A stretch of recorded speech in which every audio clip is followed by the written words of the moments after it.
Hello दोस्तों, मैं हूं नीतेश राठौर। आज हम करेंगे भारतीय साक्ष्य अधिनियम 1872। आज हम एविडेंस एक्ट करेंगे। ठीक है, तो ये एविडेंस एक्ट बनाया क्यों गया था? ये बनाया गया था 1872 में, और ये एक्ट नंबर था 1।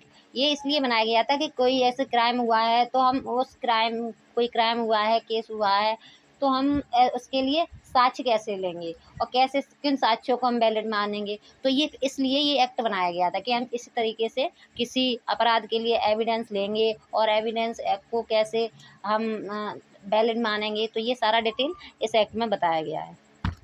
अब हम चलते हैं आगे। तो इस एक्ट का नाम है भारतीय साक्ष्य अधिनियम 1872। ये 1872 का ये एक्ट नंबर फर्स्ट है। जो 1872 में जो एक्ट बना था, तो ये फर्स्ट नंबर का एक्ट था। ठीक है, अब हम आगे चलते हैं। ये 15 मार्च 1872 को ये बन के तैयार हो गया था, 15 मार्च 1872 को, और ये लागू हुआ है 1 सितंबर 1872 को ये लागू हुआ है इंडिया पर। ठीक है, अब इसकी उद्देश्य बताता है कि ये इसका उद्देश्य क्या था। तो ये कह रहा है साक्ष्य की वेदिका समेकन करने के लिए, परिभाषा और संशोधन करना समीचीन है। अतः एतएव द्वारा यह निम्नलिखित रूप से अधिनियमित किया गया था। अब हम आगे आते हैं। तो इस एक्ट में पार्ट दे रखे हैं। तो इस एक्ट में 3 पार्ट दे रखे हैं, जिसमें पहला पार्ट है तथ्यों की सुसंगति के बारे में बताता है, जो सेक्शन 1 से 1 से 55 तक के लिए है। और जो पार्ट सेकंड है वो सबूतों के विषय के बारे में बताता है, जिसमें सेक्शन 56 से 100 तक के सेक्शन आते हैं। और फिर दे रखा है लास्ट पार्ट थर्ड जी, ये बताता है साक्ष्य पेश करने के लिए, पेश के विषय में बताता है कि साक्ष्य कैसे पेश करेंगे। ठीक है, तो ये इसके सेक्शन है 101 से 167 तक। ठीक है, और इसमें कुल सेक्शन है 167, और इसमें कुल चैप्टर हैं 11 चैप्टर हैं। तो ये कहाँ कहाँ पर लागू होता है? अब पहले ये बताया गया था कि जम्मू कश्मीर को छोड़ के संपूर्ण भारत पर लागू होता है, पर अब 31 अक्टूबर 2019 से ये संपूर्ण भारत पर भी लागू होता है, जम्मू कश्मीर सहित। और ये लागू हुआ था 1 सितंबर 1872 को। ठीक है, उसे ड्राफ्ट किया था स्टीफन ने। अब आ जाते हैं हम आगे, और ये है स्थानीय विधेयक, इसे लेक्स फूरी कहते हैं। और ये एविडेंस एक्ट है, तो जो सिविल केस हो या क्रिमिनल केस हो, हम एविडेंस इसी एक्ट की सहायता से लेते हैं। ठीक है, अब हम आगे चलते हैं। तो हम आगे देखते हैं फर्स्ट चैप्टर। तो फर्स्ट चैप्टर बताता है प्रारंभ। पार्ट फर्स्ट में दे रखा है तथ्यों की सुसंगति, और पार्ट फर्स्ट में आता है चैप्टर फर्स्ट। तो चैप्टर फर्स्ट बताता है प्रारंभिक। तो पहला सेक्शन है इसका, फर्स्ट सेक्शन बताता है संक्षिप्त नाम, विस्तार और प्रारंभ। तो ये कहता है कि इसका नाम क्या है और विस्तार कहाँ तक है और प्रारंभ के हुआ था। तो ये कह रहा है यह है अधिनियम भारतीय साक्ष्य अधिनियम 1872 कहा जाएगा। ठीक है, अब ये संपूर्ण भारत पर लागू है 31 अक्टूबर 2019 से। और ये लागू कब हुआ था? तो 1 सितंबर 1872 से ये लागू हुआ था। और ये अब आ जाते हैं हम आगे जो पॉइंट दे रखे हैं। तो इसमें ना 7 पॉइंट दे रखे हैं जिस पे ये लागू नहीं होता है। ठीक है, कुछ पॉइंट बताए जिसमें लागू नहीं होता है, पर अब क्या है 31 अक्टूबर 2019 से ये जम्मू कश्मीर पे तो लागू होता है। पर अब क्या क्या चीज़ें जिस पे लागू नहीं होता? तो ये कहता है जो आर्मी एक्ट है उस पर ये लागू नहीं होगा, नेवल डिसिप्लिन एक्ट है उस पर लागू नहीं होगा, इंडियन नेवी डिसिप्लिन एक्ट है उस पर लागू नहीं होगा, एयरफोर्स एक्ट है उस पर लागू नहीं होगा, शपथ पत्रों पर ये लागू नहीं होगा, मध्यस्थ कार्रवाइयों पर लागू नहीं होगा। एविडेंस जो है वो इन पॉइंटों पर लागू नहीं होगा। ठीक है, इन्होंने अपने पॉइंट बता रखे हैं कि कहाँ कहाँ लागू नहीं होगा। अब ये कह रहा है कि ये किस दिन बन के तैयार हुआ था? तो ये लागू हुआ था, तो ये 1 सितंबर 1872 से ये लागू है। ठीक है, अब आ जाते हैं हम आगे। तो इसका सेक्शन आता है 2। तो इसका जो सेक्शन 2 है वो रिपील हो चुका है। अब हम पढ़ते हैं सेक्शन 3 पर। अब आ जाते हैं हम सेक्शन 3 पर। तो ये सेक्शन 3 है, ये बताता है निर्वाचन खंड। ठीक है, तो निर्वाचन खंड में डेफिनेशन दे रखी है। तो इसमें पहली डेफिनेशन है न्यायालय क्या है। न्यायालय के बारे में दे रखा है। तो ये कह रहा है न्यायालय, न्यायालय शब्द के अंतर्गत, न्यायालय शब्द के अंतर्गत सभी न्यायाधीश और मजिस्ट्रेट तथा मध्यस्थों के सिवाय साक्ष्य लेने के लिए वैध रूप से प्राधिकृत सभी लोग आते हैं। तो ये कह रहा है कौन कौन आता है, तो ये कह रहा है जज आते हैं, मजिस्ट्रेट आते हैं, पर मध्यस्थ के अलावा सभी व्यक्ति जो साक्ष्य लेने के लिए अधिकृत हैं वो क्या माने जाएंगे, वो न्यायालय माने जाएंगे। ठीक है,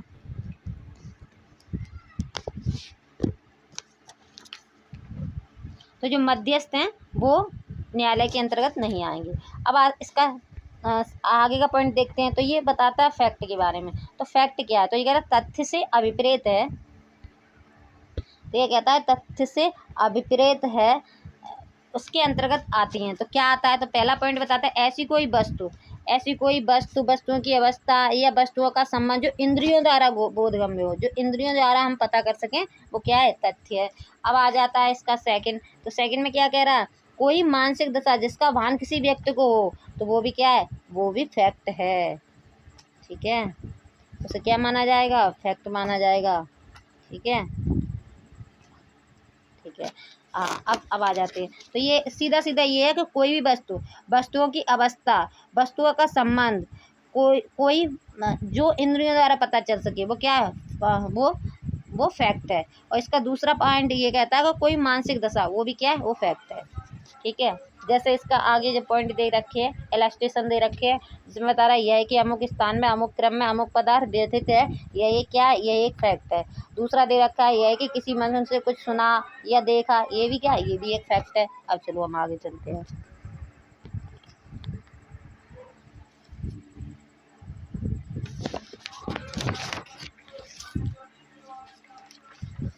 अब ये बताता है सुसंगत।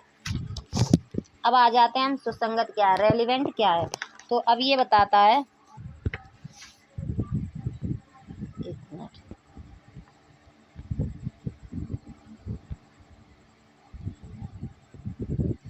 हाँ, अब आ जाते हैं हम रेलिवेंट। तो ये कह रहा है एक तथ्य दूसरे तथ्य से सुसंगत कहा जाता है जबकि तथ्यों की सुसंगति से संबंध इस अधिनियम के उपबंधों के निर्दिष्ट प्रकारों में से किसी भी प्रकार से वह तथ्य एक दूसरे तथ्य से सशक्त हो, जो एक दूसरे से संबंधित तथ्य हो। तो ये क्या कह रहा है, ये कह रहा है दो तथ्य इस प्रकार एक दूसरे से जुड़े हों कि एक का होना दूसरे के न होने पर आधारित हो, तो ये क्या है, सुसंगत तथ्य होंगे।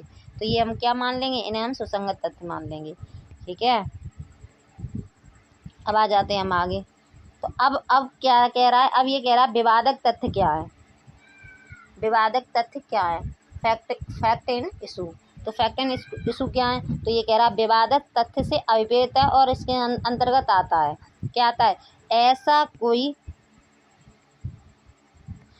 कोई भी तथ्य जिसे अकेले ही से या अन्य तथ्यों के संसर्ग में किसी ऐसे अधिकार, दायित्व या निर्योग्यता के जिसके किसी वाद या कार्रवाई में प्रख्यान या प्रत्याख्यान किया गया है, अस्तित्व अनस्तित्व प्रकृति का विस्तार की उपस्थिति अवश्य में होती है, वो क्या है, विवादक तथ्य है। तो ये क्या कह रहा है, विवादक तथ्य क्या कह रहा है, तो कह रहा है किसी कार्रवाई या वाद का आधार हो, जो तथ्य उसे कहा गया हो या उससे इनकार किया गया हो, किसी अधिकार या दायित्व के बारे में बताया गया हो, किसी कार्य का होना या ना होना बताया गया हो, अकेले या अन्य तथ्यों के साथ हों, तो वो क्या है, वो विवादक तथ्य हैं। तो सीधी बात यह है, जिन फैक्टों पे केस हो सके, वो क्या है, जिस फैक्टों पे केस चल रहा है, वो क्या है, वो विवादक तथ्य है, वो क्या है, फैक्ट एंड इशू है, सीधा सा बात है। अब आ जाते हैं हम आगे पूछता है, आगे दे रखा है कि डॉक्यूमेंट क्या है। तो कह रहा है डॉक्यूमेंट से ऐसा कोई भी विषय अभिप्रेत है जिसको किसी पदार्थ पर अक्षरों, अंकों या चिन्हों के साधन द्वारा या उनमें से एक से अधिक साधनों द्वारा अभिव्यक्त या वर्णित किया गया है, जो उस विषय के अभिलेखन या प्रयोजन से उपयोग किया जाने को आश्रित हो या उपयोग किया जा सके, तो वो क्या है, वो डॉक्यूमेंट माने जाएंगे। तो ये कह रहा है किसी पदार्थ पर लिखे गए शब्द, अक्षर, चिन्ह, कोई लिखित दस्तावेज, किसी पदार्थ पर बनाए गए विशेष निशान, कंप्यूटर फाइल, तो चित्र, तो ये क्या आएंगे, ये कोई अर्थपूर्ण जानकारी जिसे दर्ज किया गया हो, तो वो क्या, वो सारी डॉक्यूमेंट के अंतर्गत आती है। सीधी सी बात ये है। ठीक है, अब ये डॉक्यूमेंट के बारे में आईपीसी में कहाँ दे रखा है, तो डॉक्यूमेंट के बारे में आईपीसी में 29 में दे रखा है। ठीक है, अब क्या क्या इसमें क्या क्या माना जाए, तो जैसे कोई लिखित है, नक्शा है, धातु की प्लेट है, ये कई चिन्ह बने हुए हैं, तो क्या वो सारे डॉक्यूमेंट के अंतर्गत आते हैं, ये कह रहा है ये। अब हम चलते हैं आगे।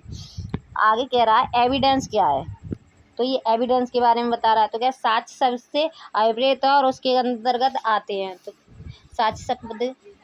तो अब ये कह रहा है पहला, वे सभी कथन जिनके जांचाधीन तथ्य के विषय के संबंध में न्यायालय अपने सामने साक्षियों द्वारा किए जाने की अनुज्ञा देता हो या अपेक्षा करता हो, ऐसे तथ्य मौखिक साक्ष्य कहलाते हैं, मौखिक साक्ष्य कहलाते हैं। तो ये कह रहा है ऐसे सभी कथन जो न्यायालय साक्ष्य द्वारा करने की आज्ञा दे, वो क्या है, ओरल साक्ष्य है, जो कोर्ट के सामने किए जाते हैं। ठीक है, पहला हो गया ये पहला, इसका क्लॉज पहला कह रहा है। अब इसका सेकंड क्लॉज कह रहा है ऐसे ऐसे कथन मौखिक साक्ष्य कहलाते। अब सेकंड, इसका सेकंड क्या कह रहा है, सेकंड कह रहा है न्यायालय के निरीक्षण के लिए पेश की गई सब दस्तावेज जिनके अंतर्गत इलेक्ट्रॉनिक अभिलेख भी हैं, ऐसी दस्तावेजी साक्ष्य कहलाते हैं।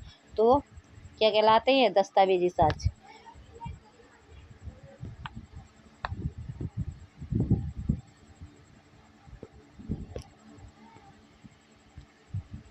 तो सीधी बात ये है कि ये पहला बता रहा है, पहला क्लॉज बता रहा है कि वो कथन जो न्यायालय ये कहता है कि आप कोर्ट में आकर के कहें, तो क्या ओरल एविडेंस है। सेकंड जो कह रहा है कि कोई न्यायालय निरीक्षण के लिए कोई दस्तावेज पेश कराता है या इलेक्ट्रॉनिक अभिलेख है, तो वो क्या है, वो इलेक्ट्रॉनिक दस्तावेज है। तो सीधी बात ये है, ये कह रहा है एविडेंस के अंतर्गत दो चीज़ें बता रहा है। तो पहले में बता रहा है ओरल एविडेंस और सेकेंड में बता रहा है डॉक्यूमेंट्री एविडेंस। ठीक है, अब हम आगे चलते हैं।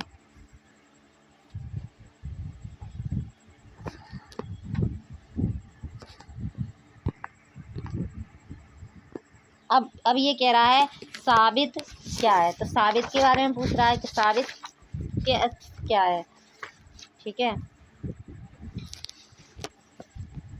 तो इसे हम पढ़ेंगे। कोई तथ्य साबित हुआ कहा जाता है जब न्यायालय अपेक्षा समझ के विषय पर विचार करने के पश्चात या तो यह विश्वास करे कि उस कथन का अस्तित्व है, या तो ये कहे न्यायालय कि हाँ इसका अस्तित्व है, या उसके अस्तित्व को इतना अधिक समझे कि उस विशेष मामले की परिस्थितियों में किसी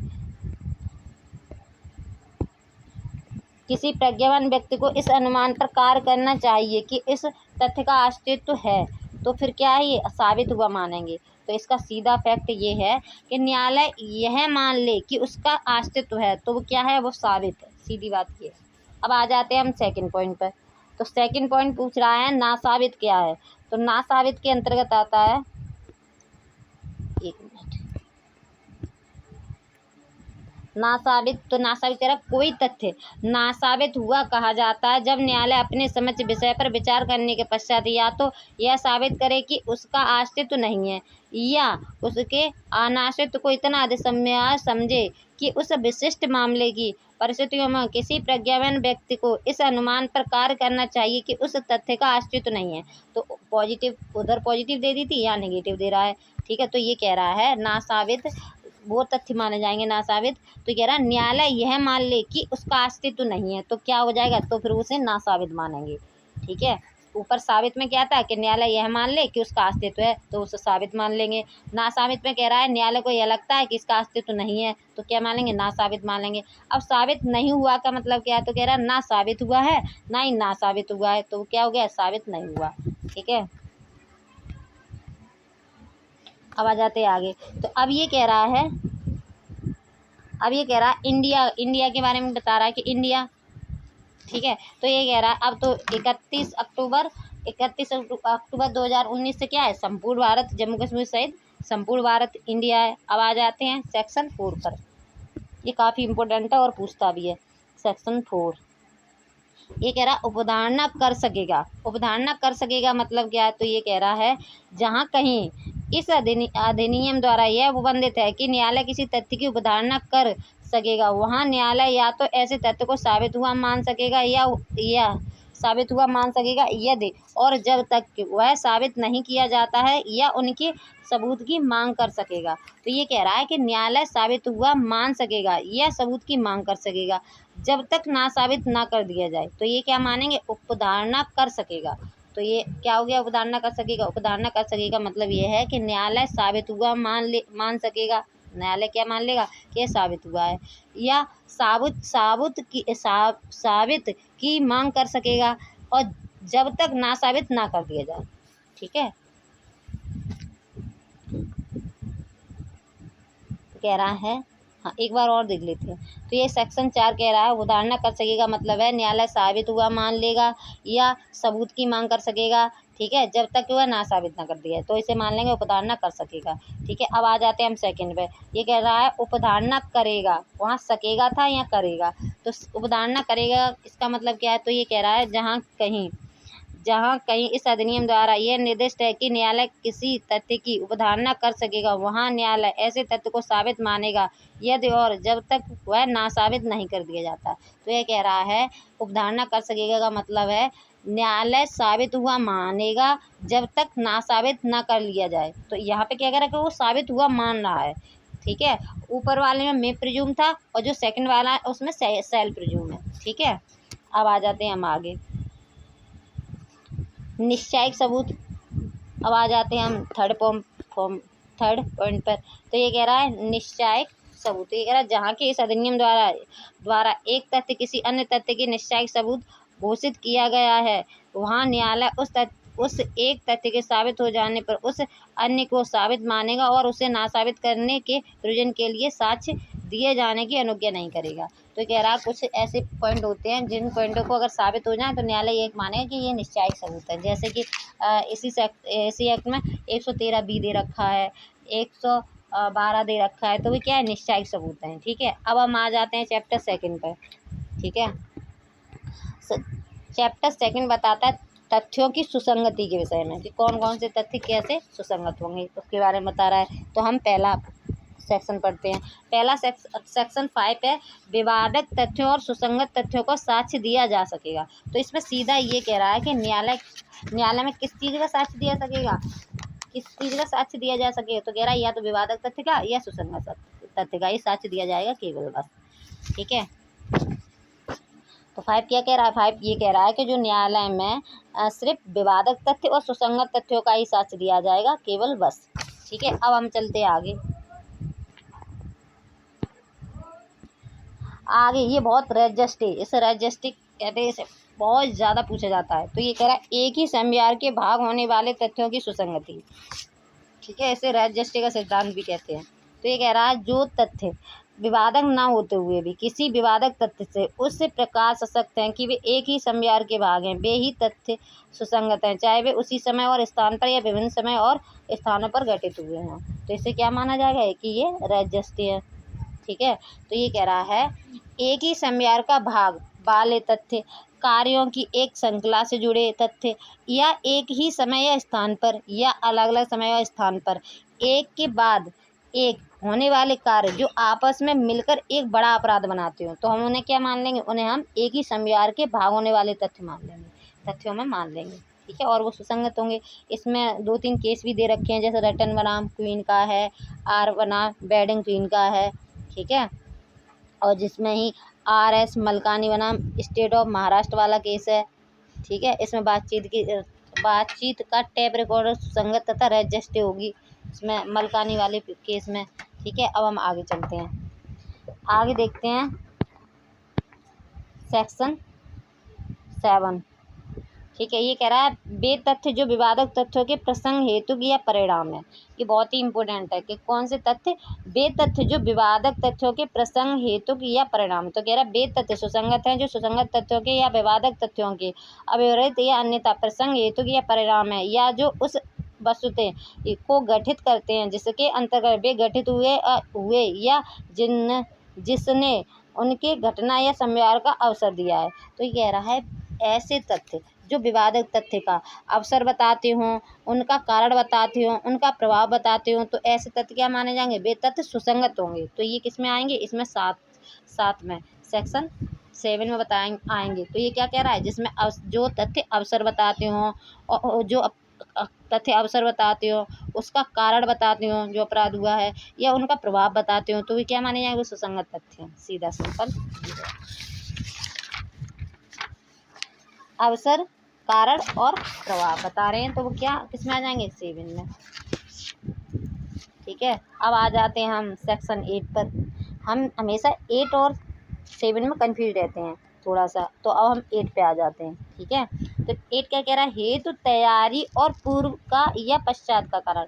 हेतु बता रहा है, तैयारी बता रहा है और पूर्व पश्चात का आचरण बता रहा है। तो कह रहा है कोई भी तथ्य जो किसी विवादक तथ्य या सुसंगत तथ्य का हेतु या तैयारी दर्शित या गठित करता है सुसंगत है। किसी बात या कार्रवाई के किसी पक्षकार या किसी पक्षकार की अभिकर्ता का ऐसे बात या कार्रवाई के बाद में या उसमें विवादक तथ्य या उससे सुसंगत किसी तथ्य के बारे में आचरण और किसी ऐसे व्यक्ति का आचरण जिसके विरुद्ध कोई अपराध किसी कार्रवाई का विषय है सुसंगत है, यदि ऐसा आचरण किसी विवादक तथ्य या सुसंगत तथ्य को प्रभावित करता है या उससे प्रभावित होता है, चाहे वह उससे पूर्व का हो या पश्चात का हो, तो किसे क्या मानेंगे, सुसंगत है। तो ये कह रहा है कि जिन तथ्यों से किसी तथ्य के करने का हेतु, तैयारी, आचरण, दोषी मन का पता चलता हो वे सुसंगत तथ्य होंगे। तो इसमें किस किस का पता चल रहा है, हेतु का पता चल रहा है, तैयारी का पता चल रहा है, आचरण का पता चल रहा है कि कैसा आचरण है। ठीक है, और पूर्व पश्चात का आचरण कौन सा, पूर्व का और पश्चात का, जो अपराध हुआ था उससे पहले का और अपराध हुआ था उसके बाद का आचरण पता चल रहा है, दोषी मन पता चल रहा है। तो हम इन फैक्टों को क्या मान लेंगे, सुसंगत मान लेंगे। ठीक है, हाँ, तो इसमें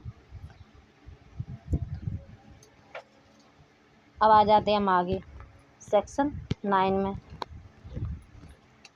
हाँ, सेक्शन 9 क्या कह रहा है, सेक्शन 9 कह रहा है सुसंगत तथ्यों के स्पष्टीकरण, सुसंगत तथ्यों के स्पष्टीकरण या पुनर्स्थापन के लिए आवश्यक तथ्य, किसके लिए, तथ्यों की स्पष्टीकरण या पुनर्स्थापन के लिए आवश्यक है। तो कह रहा है वे तथ्य जो विवादक तथ्य या सुसंगत तथ्य के स्पष्टीकरण या पुनर्स्थापन के लिए आवश्यक हैं अथवा जो किसी विवादक तथ्य या सुसंगत तथ्य द्वारा इंकित अनुमान या समर्थन या खंडन करते हैं अथवा जो किसी व्यक्ति या वस्तु का जिसकी अन्यथा सुसंगत हो अन्यथा स्थापित करते हैं अथवा वह समय या स्थान स्थित करते हैं जब या जहाँ कोई विवादक तथ्य या सुसंगत तथ्य गठित हुआ है अथवा जो उन पक्षकारों को संबंध दर्शित करते हैं जिनके द्वारा ऐसे किसी तथ्य का संव्यवहार किया गया था वहाँ तक सुसंगत हैं जहाँ तक वे इस प्रयोजन के लिए आवश्यक हों।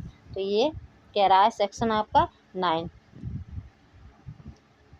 एक मिनट, ठीक है, तो ये क्या कह रहा है, ये कह रहा है ऐसे तथ्य जो किसी तथ्य का परिचय बताते हो, समर्थ का खंडन करते हो, किसी व्यक्ति या वस्तु की पहचान बताते हो, किसी घटना के होने का समय या स्थान बताते हो, पक्षकारों के रिश्ते को बताते हो, सुसंगत तथ्य हैं। ठीक है, तो ये आएगा सेक्शन 9 में। और सेक्शन 9 में ही इसमें शिनाख्त परेड भी दे रखी है जो काफ़ी पूछी जाती है कि शिनाख्त एविडेंस में शिनाख्त परेड कहाँ दे रखी है, तो कहाँ दे रखी है, सेक्शन 9 में। अब आ जाते हैं हम सेक्शन 10 पर। सेक्शन 10 क्या कह रहा है, सेक्शन 10 कह रहा है सामान्य परिकल्पना के बारे में षड्यंत्रकारी द्वारा कही गई या की गई बातें। ठीक है, तो कह रहा है सामान्य परिकल्पना के बारे में षड्यंत्रकारी द्वारा कही या की गई बातें। ठीक है, तो हम आगे पढ़ते हैं। ये कह रहा है जहाँ की यह विश्वास करने का युक्त आधार है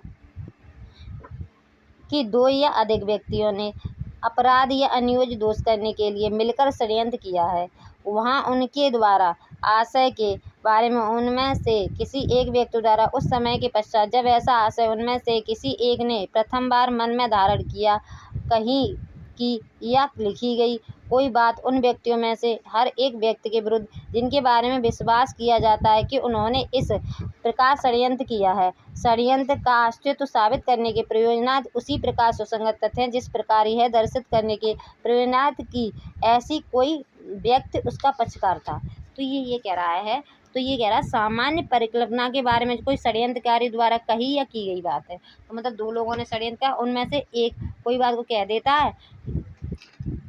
है या कोई बात बता देता है, तो वो क्या है, वो सुसंगत मानी जाएंगी। तो ये कह रहा है सेक्शन 10 कि किसी षड्यंत्रकारी द्वारा कही गई बातें मतलब किसी अपराध के षड्यंत्र में शामिल होने वाला तैयारी करना, अपराध के लिए धन जुटाना या सामान्य आशय ये सारी चीज़ें क्या, ये सारी चीज़ें सुसंगत मानी जाएंगी। ठीक है। अब दो व्यक्ति अब षड्यंत्र कर रहे हैं, तो दो व्यक्ति कोई बात कार्य करेंगे ना, तो जैसे किसी अपराध के षड्यंत्र में शामिल होने के लिए, ठीक है, बात कर रहे हैं या तैयारी कर रहे हैं या अपराध के लिए धन जुटा रहे हैं या सामान्य आशय एक दूसरे के दोनों मिलके एक आशय रख रहे हैं, तो ये क्या है, षड्यंत्रकारी है। ठीक है, तो इसमें क्या माने जाएंगे, ये सभी फैक्ट सुसंगत होंगे। इसमें 2-3 केस दे रखे हैं, जो आर बनाम ब्लैक का केस है, आर बनाम ब्लैक एंड टाई वाला, मिर्जा अकबर वाला है, काफ़ी इम्पोर्टेंट केस है ये। अब हम आ जाते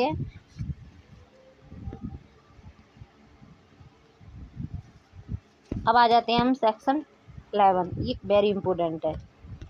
ठीक है, प्ले ऑफ LV कहते हैं इसे। तो ये कह रहा है सेक्शन 11, वे तथ्य जो अन्यथा सुसंगत नहीं है कब सुसंगत है। मतलब ये कह रहा है वे तथ्य जो अन्यथा तो सुसंगत नहीं है फिर भी कब सुसंगत है। ठीक है, तो इसे कहते हैं प्ले ऑफ LV। कह रहा है वे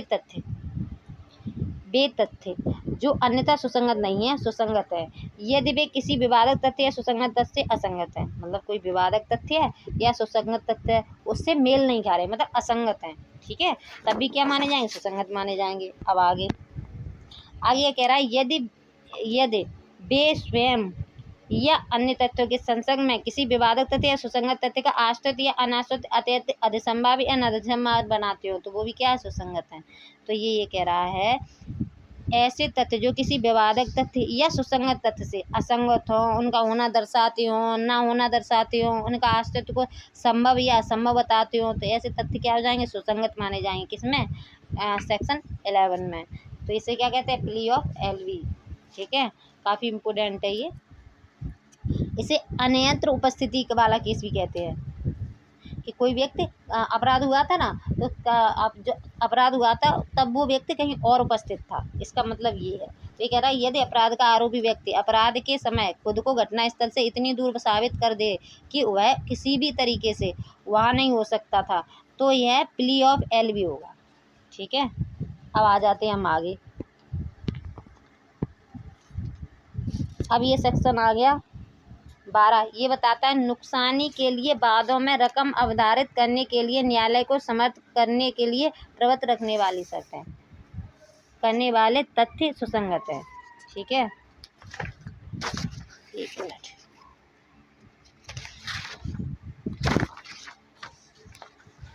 ये कह रहा है सेक्शन 12, नुकसानी के लिए वादों में रकम अवधारित करने के लिए न्यायालय को समर्थ करने की प्रवृत्ति रखने वाले तथ्य सुसंगत है। जो है उन वादों में जिनमें नुकसानी का दावा किया गया है, कोई केस है जिनमें नुकसानी का दावा भी किया गया है, कोई भी तथ्य सुसंगत है जिससे न्यायालय नुकसानी की एक वह रकम अवधारित करने के लिए समर्थ हो जाए जो अधिनिर्णित की जानी चाहिए। जो मतलब न्यायालय को न्यायालय को लगता है कि ये अधिनिर्णित की जानी चाहिए, तो उसके लिए क्या है, वो फैक्ट सुसंगत है। तो ये कह रहा है कि 12 में ये कह रहा है कि नुकसानी के बाद में नुकसानी की रकम तय करने वाले तथ्य, संविदा भंग करने वाले तथ्य सुसंगत माने जाएंगे। ठीक है, इन्हीं के आधारों पर तो न्यायालय डिसाइड करेगा कि कितनी नुकसान हुआ है, तो कितनी रकम देनी है, तो वो फैक्ट क्या है, सुसंगत है।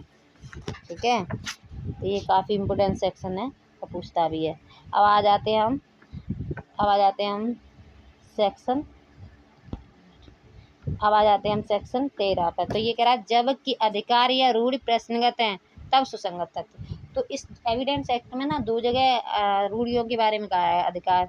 तो ये कह रहा है 13, और इसी के साथ सेक्शन हम 48 भी पढ़ सकते हैं। ठीक है, एक मिनट।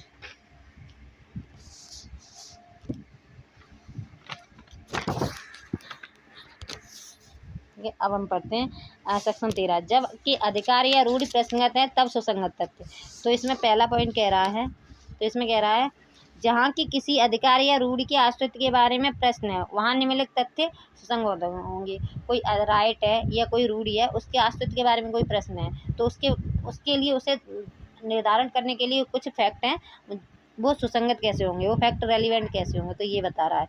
तो हम देखते हैं पहला पॉइंट ये कह रहा है कोई संव्यवहार जिसके द्वारा प्रश्नगत अधिकार या रूढ़ि श्रेष्ठ दावाकृत उपांतरित मान्यकृत प्रख्यात या प्रत्याख्यात की गई थी या जो उसके अस्तित्व में असंगत था। तो ये कह रहा है ऐसा कोई संव्यवहार जो रूढ़ि या अधिकार का अस्तित्व बताए तो क्या सुसंगत है। ठीक है। और दूसरा दूसरा ये कह रहा है वे विशिष्ट उदाहरण जिनमें वह अधिकार या रूढ़ि दावाकृत मान्यकृत या प्रयुक्त की गई थी या जिनमें उसका प्रयोग विवादग्रस्त था, प्रत्याख्यात किया गया था या उसका अनुसरण किया गया था। तो ये कह रहा है ऐसा कोई उदाहरण जो रूढ़ या अधिकार का प्रयोग होना साबित करे तो उसे क्या माना जाएंगे, उसे भी हम सुसंगत मानेंगे। ठीक है। तो पहले में क्या कह रहा है, पहले पॉइंट में ये कह रहा है ऐसा कोई संव्यवहार जो रूढ़ या अधिकार का आश्रित बताते हो तो भी क्या है, सुसंगत है, रेलिवेंट है। अब दूसरे में बता रहा है ऐसा कोई उदाहरण जो रूढ़ या अधिकार का प्रयोग होना साबित करे तो वो फैक्ट भी क्या है, रेलिवेंट है। ठीक है। अब हम चलते हैं आगे।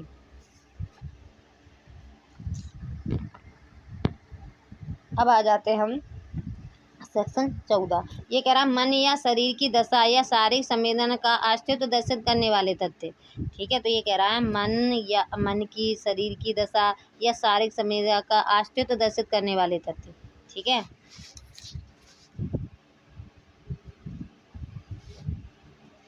हाँ, मन की कोई भी दशा जैसे आशय, ज्ञान, सद्भाव, अपेक्षा, उतावलापन, किसी विशिष्ट व्यक्ति के प्रति वैमनस्य, सदिच्छा दर्शित करने वाले अथवा शरीर की या शारीरिक संवेदना की किसी दशा का अस्तित्व दर्शित करने वाले तथ्य जब सुसंगत है तब कि ऐसे मन की या शरीर की या शारीरिक संवेदना की किसी ऐसी दशा का अस्तित्व विवादक या सुसंगत होगा।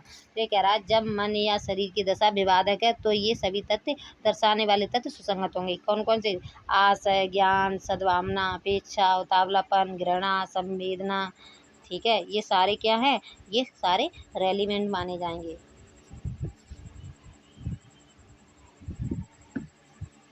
ठीक है। अब आ जाते हैं हम आगे। तो इसमें 14 में क्या बता दें, 14 में बताया मन या शरीर की दशा या शारीरिक संवेदना का आश्चर्य दर्शित करने वाले तथ्य क्या होंगे, सुसंगत कब माने जाएंगे, तो ये बता दिया। ठीक है। अब आगे हम आगे वाला सेक्शन क्या कह रहा है, सेक्शन 15। हाँ, सेक्शन 15 कह रहा है कार्य आकस्मिक या अशास्य था, इस प्रश्न पर प्रकाश डालने वाले तथ्य। अब ये कह रहा है कोई एक्ट हुआ है वो कैसे हुआ, अचानक हो गया या मतलब आशय रख के किया गया है, तो उस पर प्रकाश डालने वाले तथ्य है। ठीक है। तो अब आ जाते हैं हम सेक्शन आगे पढ़ते हैं। तो ये कह रहा है कोई आकस्मिक या अशास्य था, इस प्रश्न में प्रकाश डालने वाले तथ्य। जबकि प्रश्न यह है कि कार्य आकस्मिक मतलब अचानक या आशय था, या किसी विशिष्ट ज्ञानी आशय से किया गया था, तब यह तथ्य कि ऐसा कार्य समरूप घटनाओं की आवली का भाग था जिनमें से हर एक घटना के साथ वह कार्य करने वाला व्यक्ति समय था, सुसंगत है। तो ये कह रहा है कोई कार्य अचानक किया गया था या जानबूझकर किया गया है, उस कार्य में होने वाली सभी घटनाएं, उन घटनाओं से व्यक्तियों का संबंध क्या माना जाएगा, सुसंगत माना जाएगा। ठीक है। इसमें किंग एम्परर वाला केस आता है और काफ़ी इम्पोर्टेंट भी है। अब चलते हैं हम आगे।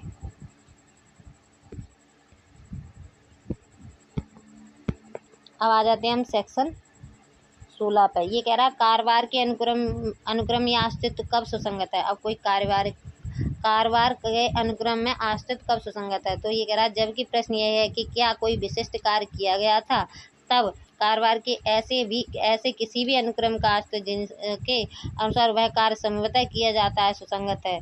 तो ये 16 क्या कह रहा है, तो ये कह रहा है कारवार के अनुक्रम में किए गए कार्य, तो ये कह रहा है वह तरीका जिससे वह कार्य हमेशा किया जाता है, कोई ऐसा तथ्य जो उस कार्य को उस तरीके से होने की साबित करे तो क्या माना जाएगा, सुसंगत माना जाएगा। ठीक है। अब जैसे कोई इसमें एक वो बताती हूँ, जैसे कोई पत्र ए को मिला या नहीं, इसमें यह तथ्य कि वह पत्र उचित तरीके से डाक में डाल दिया गया था तथा डाक द्वारा वापस नहीं लौटाया गया, तो ये क्या है, ये एक सुसंगत तथ्य है। ठीक है। तो उसने तो अपना कार्य कर दिया था। ठीक है। तो ये क्या माना जाएगा, ये सुसंगत तथ्य माना जाएगा। अब आ जाते हैं हम आगे। सेक्शन 17 काफ़ी पूछा जाता है। ये कहता है स्वीकृति की परिभाषा क्या है, तो काफ़ी इम्पोर्टेंट है ये सेक्शन।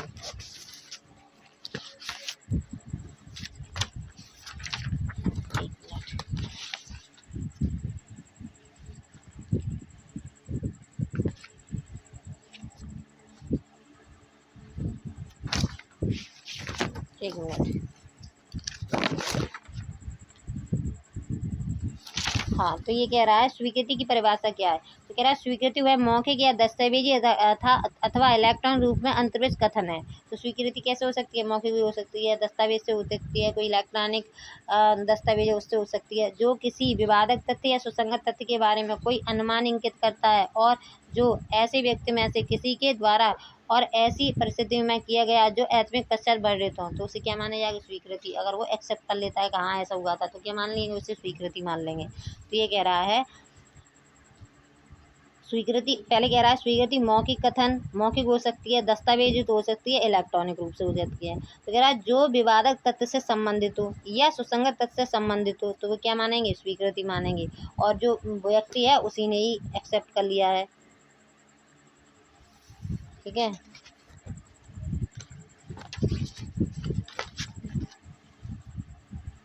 अब इसी में ही ना 2-3 पॉइंट बताए गए हैं जो इसमें नीचे है। तो ये पूछता है न्यायिक स्वीकृति क्या है। तो न्यायिक स्वीकृति वो है जो न्यायालय की समझ की जाए। तो कहता है अनौपचारिक स्वीकृति क्या है। तो कह रहा सामान्य जीवन या कारोबार के अनुक्रम में कोई स्वीकृति कर लेता है। अब कह रहा आचरण द्वारा स्वीकृति क्या है, जब मौन स्वीकृति हो जाती है, तो उसे मान लेते हैं आचरण द्वारा तुमने स्वीकृति कर ली है। ठीक है, ये काफ़ी पूछता है। अब आ जाते हैं हम सेक्शन 18 पे। तो कह रहा है स्वीकृति कार्यवाही के पक्षकार या उसके अभिकर्ता द्वारा। तो स्वीकृति ये कह रहा है कौन कौन कर सकता है। तो ये कह रहा है बाद के पक्षकार कर सकते हैं, पक्षकार के अभिकर्ता कर सकते हैं, प्रतिनिधि है तो वो कर सकते हैं। तो ये क्या कह रहा है, बेकथन स्वीकृतियाँ जिन्हें कार्रवाई की किसी पक्षकार ने किया हो या किसी ऐसे पक्षकार के किसी अभिकर्ता ने किया हो जिसे मामले की परिस्थितियों में न्यायालय उन कथनों को करने के लिए उस पक्षकार द्वारा अव्यक्त या विवक्षित रूप से प्राधिकृत किया हुआ मानता हो, तो हम क्या मानेंगे कि स्वीकृति उसी ने कर ली है। ठीक है, तो क्या क्या कह रहा है, तो ये कह रहा है बाद के पक्षकार कर सकते हैं, पक्षकारों के अभिकर्ता कर सकते हैं, प्रतिनिधि कर सकते हैं। प्रतिनिधि है हैसियत से बाद लाने वाले व्यक्ति, अन्य व्यक्ति जो किसी प्रकार से बाद से जुड़े हैं, तो क्या कर सकते हैं, स्वीकृति कर सकते हैं। और जो कश्मीरा सिंह वाला केस था उसमें सह प्रतिवादी द्वारा स्वीकृति थी। ठीक है, इसमें बता दिया कौन कौन स्वीकृति कर सकता है। 17 में बता दिया स्वीकृति क्या है। ठीक है, अब आगे देखते हैं। हाँ, ये और देख लेते हैं, एक मिनट।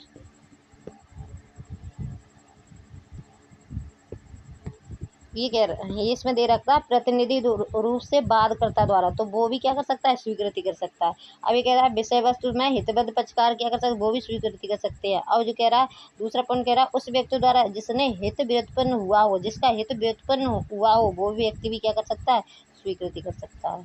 ठीक है, अब आगे पूछ रहा है सेक्शन 19। ये कह रहा है उन व्यक्तियों द्वारा स्वीकृतियाँ जिनकी स्थिति बाद के पक्षकार के विरुद्ध साबित की जानी चाहिए। ठीक है, बाद के पक्षकार के विरुद्ध साबित की जानी चाहिए। ठीक है, तब बता रहा उन व्यक्तियों द्वारा स्वीकृति। तो कह रहा है बेकथन जो उन व्यक्तियों द्वारा किए गए हैं जिनकी बाद के किसी पक्षकार के विरुद्ध स्थिति या दायित्व साबित करना आवश्यक है, स्वीकृति है। तो कह रहा है कोई बाद बेकथन जो उन व्यक्तियों द्वारा किए गए हैं जिनकी सूट के किसी पक्षकार के विरुद्ध स्थिति या दायित्व साबित करना आवश्यक है, तो उसे क्या मान लेंगे, स्वीकृति। ठीक है, यदि ऐसे कथन ऐसे व्यक्तियों द्वारा या उन पर लाए गए बाद में ऐसी स्थिति या दायित्व के संबंध में ऐसे व्यक्तियों के विरुद्ध सुसंगत होते और यदि वे उस समय किए गए हो जबकि उन्हें करने वाला व्यक्ति ऐसी स्थिति ग्रहण किए हुए है या ऐसे दायित्व के अधीन है, तो हम क्या मान लेंगे, तो हम उसे स्वीकृति मान लेंगे। तो ये कह रहा है सेक्शन 19 वे व्यक्ति जिनकी स्थिति बाद के पक्षकार के विरुद्ध साबित की जानी है, अर्थात वे व्यक्ति जो विवादक से जुड़े हुए हों किंतु बाद के पक्षकार ना हो, तो हम क्या मान लेंगे, उनकी स्वीकृति मान लेंगे। ठीक है, क्या वो स्वीकृति है। अब आगे, ठीक है, आगे बता रहा है, आगे चलते हैं, आगे आ जाते हैं हम सेक्शन 20। तो ये क्या कह रहा है, ये कह रहा है बाद के पक्षकार द्वारा, सूट के पक्षकार द्वारा अव्यक्त रूप से निर्दिष्ट व्यक्तियों द्वारा स्वीकृति। तो अब कह रहा है कि जो कोई सूट है उसने सूट के पक्षकार द्वारा कोई अव्यक्त कोई नियुक्त कर दिया है व्यक्ति, उसके द्वारा स्वीकृति। ठीक है, अब कोई नियुक्त कर दिया तो अब वो क्या, वो स्वीकृति कर रहा है। तो कह रहा है वे कथन जो उन व्यक्तियों द्वारा किए गए हैं जिनको बाद के किसी पक्षकार ने किसी विवादग्रस्त विषय के बारे में जानकारी के लिए अव्यक्त रूप से निर्दिष्ट किया है स्वीकृति है। तो कह रहा है वे पक्षकार, कह रहा पक्षकारों द्वारा निर्दिष्ट व्यक्ति, जो रेफरी है, रेफरी के कथन कहते हैं इसे, ठीक है। तो कह रहा है पक्षकारों द्वारा निर्दिष्ट व्यक्ति यदि बाद के पक्षकार किसी व्यक्ति को निर्देश दें तो उसके द्वारा की गई स्वीकृति भी मान्य होगी, ठीक है। तो ये वही कह रहा है। अब चल रहे हैं हम आगे। 21 कह रहा है स्वीकृतियों का उन्हें करने वाले व्यक्तियों के विरुद्ध और उनमें उनके द्वारा या उनकी ओर से साबित किया जाना, ठीक है। तो ये कह रहा है स्वीकृति कौन साबित कर सकेगा, तो ये बता रहा है स्वीकृति को उन्हें करने वाले व्यक्तियों के विरुद्ध और उनके द्वारा या उनकी ओर से साबित किया जाना। तो इसमें 2 पॉइंट है, मैं ऐसे ही बता देती हूँ। चलो पढ़ लेते हैं। स्वीकृतियाँ उन्हें करने वाले व्यक्ति के या उनके हित प्रतिनिधि के विरुद्ध, स्वीकृतियाँ या करने वाले व्यक्ति के या कोई हित प्रतिनिधि या उनके विरुद्ध सुसंगत हैं और साबित की जा सकेंगी, किंतु उन्हें करने वाले व्यक्ति द्वारा या उसकी ओर से या उसके हित प्रतिनिधि द्वारा निम्नलिखित अवस्थाओं में सिवाय उन्हें साबित नहीं किया जाएगा, ठीक है। कब बता दिया इन्होंने कि वैसे तो साबित किया जाएगा पर निम्न अवस्थाओं में नहीं किया जाएगा। तो ये पहला पॉइंट, कोई स्वीकृति उसे करने वाले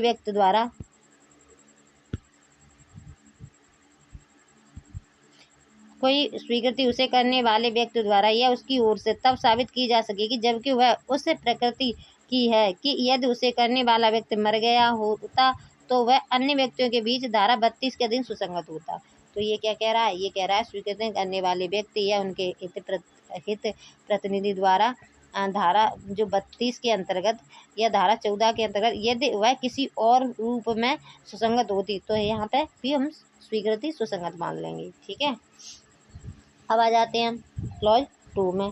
तो ये 2 क्या कह रहा है, ये कह रहा है कोई स्वीकृति उसे करने वाले व्यक्ति द्वारा या उसकी ओर से तब स्वीकृति की जा सकेगी जबकि वह मन की या शरीर की सुसंगत या विवादक किसी दशा के अस्तित्व का ऐसे कथन है जो उस समय या उसके लगभग किया गया था जब मन की या शरीर की ऐसी दशा विद्यमान थी और ऐसे आश्रित के साथ है जो उसकी सत्यता का अधनिसम्भाव्य कर देता है। तो ये कह रहा है स्वीकृति उन्हें करने वाले व्यक्तियों के विरुद्ध साबित की जा सकती है, ठीक है।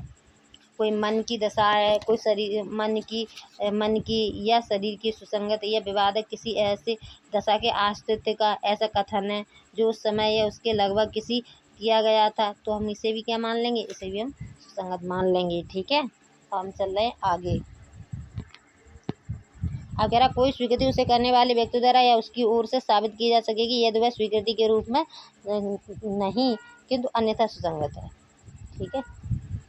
कह रहा स्वीकृति उन्हें करने वाले व्यक्तियों के विरुद्ध साबित की जा सकेगी। अब आ जाते हैं हम आगे। अब सेक्शन 22 क्या कह रहा है, ये बहुत इम्पोर्टेंट सेक्शन है। सेक्शन 22 कह रहा है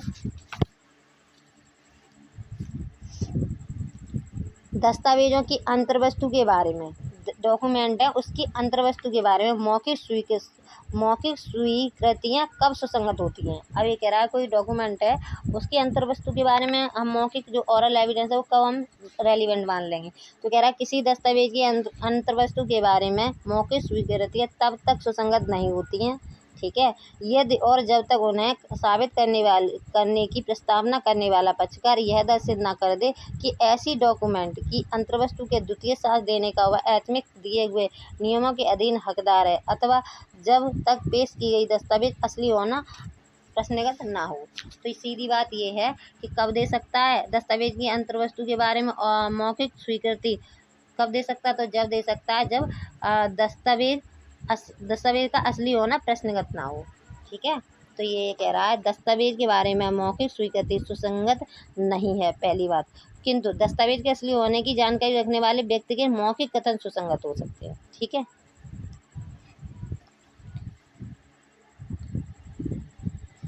सेक्शन 22,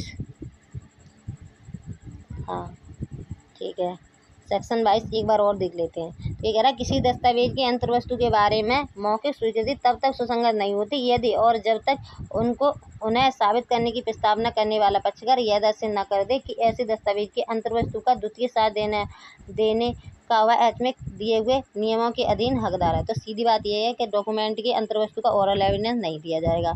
पर ये कह रहा है पर दे सकता है, पर कब, कि अगर उस द्वितीय साक्ष्य देने के लिए वो द्वितीय साक्ष्य देने के लिए हुआ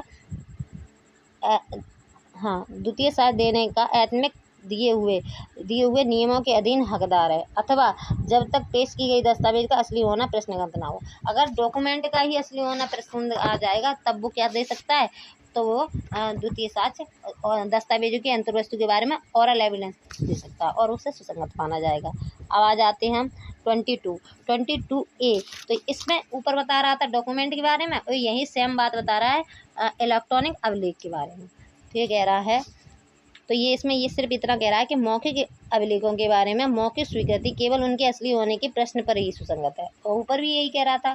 ठीक है, अब आ जाते हैं हम 23 में, सेक्शन 23। तो इस पूरे एविडेंस में यही एक सेक्शन है जो 23 सिविल मामलों की स्वीकृति कब सुसंगत होती है। तो ये सिविल मामले के लिए ये एक सिंगल सेक्शन है जो सिविल केस के लिए है। ठीक है, अब आ जाते हैं हम आगे। तो कह रहा है सिविल मामलों में कोई भी स्वीकृति सुसंगत नहीं है यदि वह या तो इस अभिव्यक्त शर्त पर की गई हो कि उसका साक्ष्य नहीं दिया जाएगा, या ऐसी परिस्थिति के अधीन दी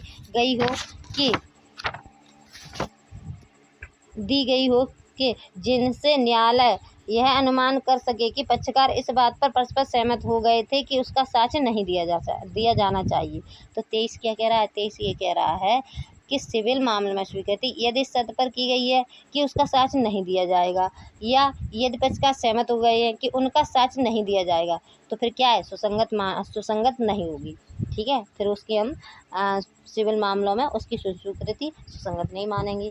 ठीक है, तो उन्होंने क्या कर लिया है, उन्होंने पहले ही एक दूसरे से कह दिया है कि हम इस बारे में स्वीकृति कर ली है उन्होंने, तो फिर अब इस पर क्या मानेंगे। ठीक है, तो सिविल मामलों में स्वीकृति कब सुसंगत होती है ये बता दिया।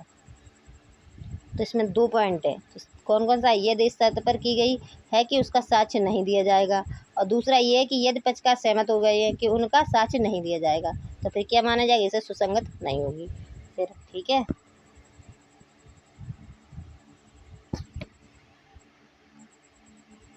अब आ जाते हैं आगे।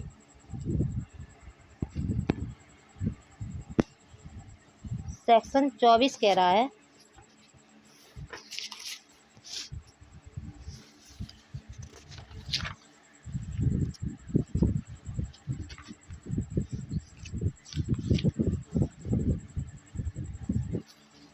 अब आ जाते हैं सेक्शन 24 पे।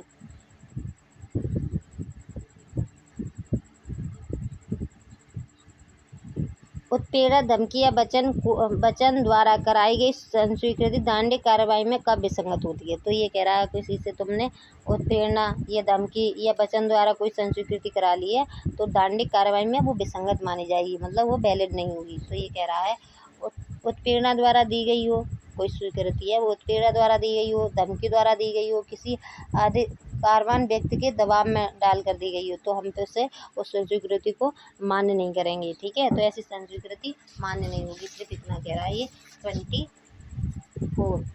ठीक है, अब आ जाते हैं हम 25 पर।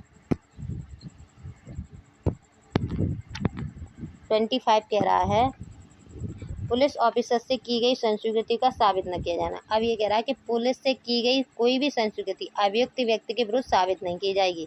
तो सीधी सी सिंपल सी बात है कि पुलिस वालों के सामने अगर आपने कोई संस्वीकृति कर ली है तो उसका कोई महत्व नहीं है। अब आ जाते हैं हम 26।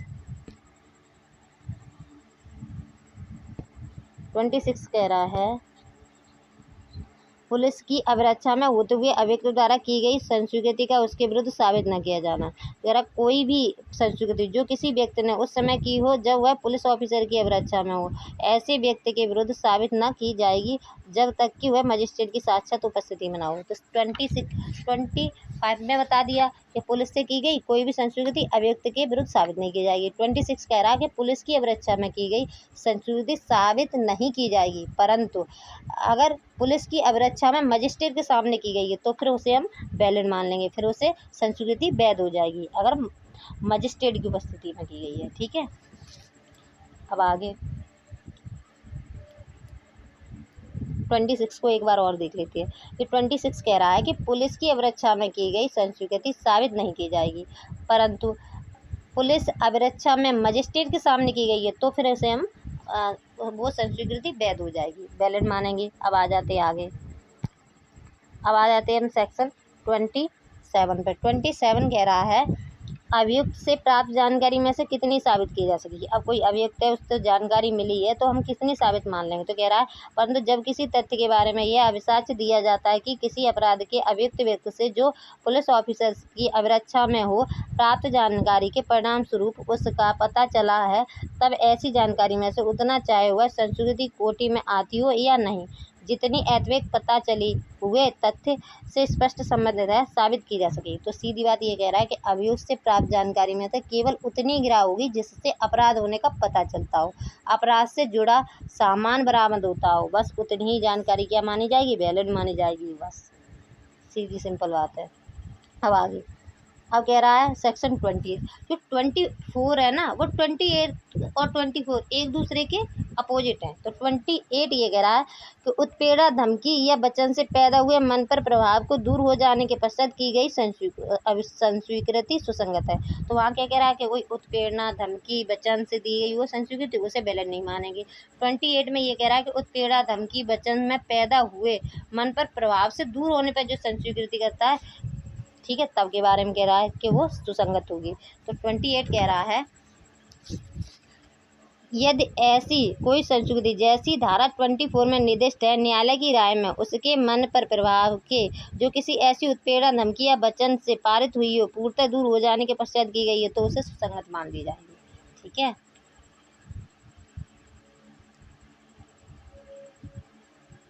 तो ये कह रहा है कोई उत्पीड़न, धमकी, प्रभाव, इन सब का प्रभाव दूर होने के बाद जो संस्वीकृति की गई है वो संस्वीकृति रेलिवेंट मानी जाएगी। ठीक है, अब आ जाते हैं हम 29 पर।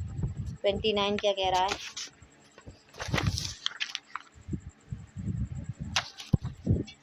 कह रहा है अन्यथा सुसंगत संस्वीकृति को गुप्त रखने के वचन आदि के कारण विसंगत न हो जाना। तो यहाँ सिर्फ यह कह रहा है कि कोई संस्वीकृति किसी व्यक्ति ने की है, यदि ऐसी संस्कृति अन्यथा सुसंगत है तो वह केवल इसलिए कि वह गुप्त रखने के वचन के अधीन की गई थी। अब कोई अपराधी है, उससे तुमने गुप्त रखने का वचन से प्राप्त की है, कपट द्वारा प्राप्त कर ली है, नशे की हालत में प्राप्त कर ली है, प्रश्न पूछकर इच्छा के विरुद्ध प्राप्त कर ली है, तो फिर ऐसी संस्कृति सुसंगत मानी जाएंगी। 29 में कह रहा है कि तुमने ये कह दिया कि नहीं तुम मुझे बता दो, मैं किसी को नहीं बताऊंगा, तो उसने संस्वीकृति कर ली। ठीक है, उसी ने जो अभियुक्त है उसने संस्वीकृति कर ली। तो क्या कह रहा है कि गुप्त रखने के वचन से प्राप्त की हो, कपट प्राप्त कर की हो, नशे की हालत में की हो, या प्रश्न पूछकर इच्छा के विरुद्ध उससे प्राप्त कर ली हो, तो ऐसी संस्कृति क्या होंगी, सुसंगत मानी जाएंगी। ठीक है, अब हम आ जाते हैं आगे। ये कह रहा है सेक्शन 30, साबित संस्कृति को जो उसे करने वाले व्यक्ति तथा एक ही अपराध के लिए संयुक्त रूप से विचारित अन्य को प्रभावित करती है, विचार में लेना। तो ये कह रहा है संयुक्त अभियुक्त की संस्कृति के बारे में कह रहा है क्या, सेक्शन 30 सह अभियुक्त की संस्कृति के बारे में।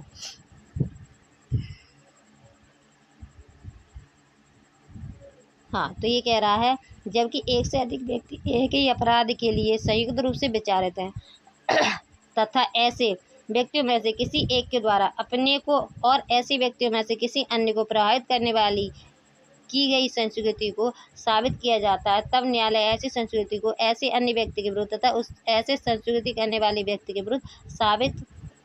विरुद्ध विचार में ले सके। तो ये कह रहा है कि सह अभियुक्त हैं, उसने 2 सह अभियुक्त हैं 3 और 3 में से एक ने संस्वीकृति कर ली, तो फिर ये कह रहा है उसके विरुद्ध हुई वो साबित मानी जाएगी और न्यायालय क्या करेगा, उसे ट्रायल में ले सकेगा, विचारण में ले सकेगा। ठीक है, अब चलते हैं हम आगे।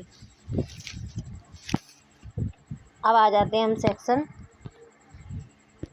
31 पर। 31 कह रहा है स्वीकृति या निश्चायक सबूत नहीं है किंतु विबंधन कर सकती है। तो सिंपल सी बात है कि स्वीकृति या निश्चायक सबूत नहीं होती, केवल ये विबंधन होती है। ठीक है, और विबंधन के बारे में एविडेंस एक्ट में कहाँ दिया गया है, 115 में दिया गया है एविडेंस एक्ट में। ठीक है, अब आगे चलते हैं, ये वेरी इंपॉर्टेंट सेक्शन है। ठीक है, 32 वे दशाएं जिनमें उस व्यक्ति द्वारा सुसंगत तथ्य किया गया अथवा सुसंगत है जो मर गया है या मिल नहीं सकता, इत्यादि। ठीक है, तो ये कह रहा है सुसंगत तथ्यों के लिखित या मौखिक कथन, या तो लिखकर या ओरल, जो ऐसे व्यक्ति द्वारा किए गए हैं जो मर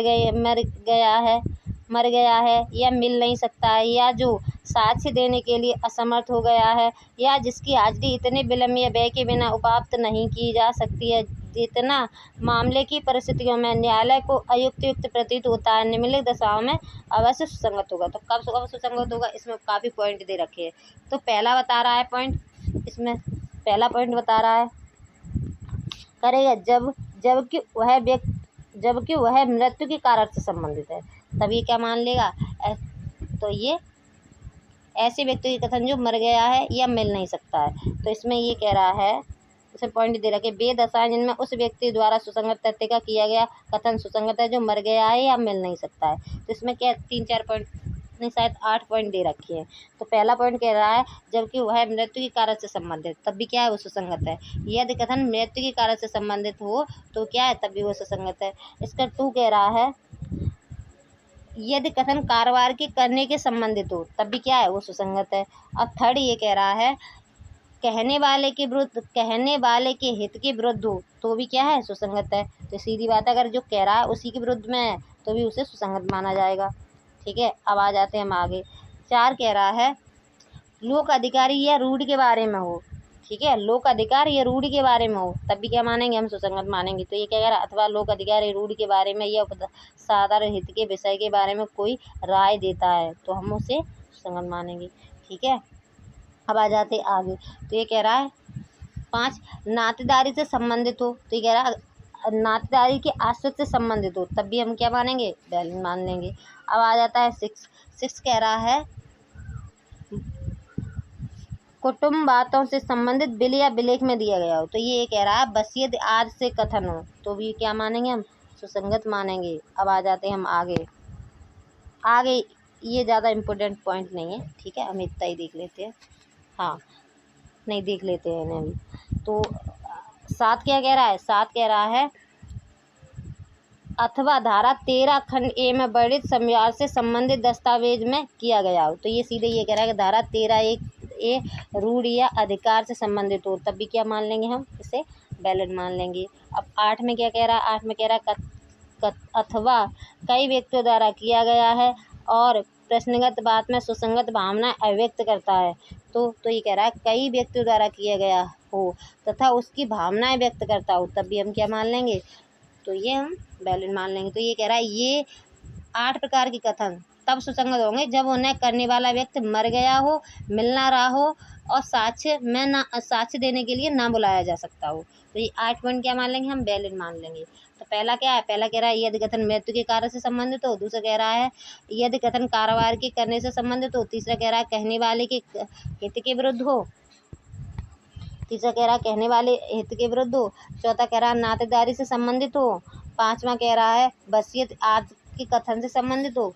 ठीक है, और 6वां कह रहा है 7वां कह रहा है धारा 13 ए रूढ़ि या अधिकार से संबंधित हो, और 7वां कह रहा है यदि कई व्यक्तियों द्वारा किया गया हो तथा उनकी भावनाएं व्यक्त करता हो। ठीक है, अब जो कई व्यक्ति कह रहे हैं तो फिर हम उसे मान लेंगे कि हाँ ये सुसंगत है। अब आ जाते हैं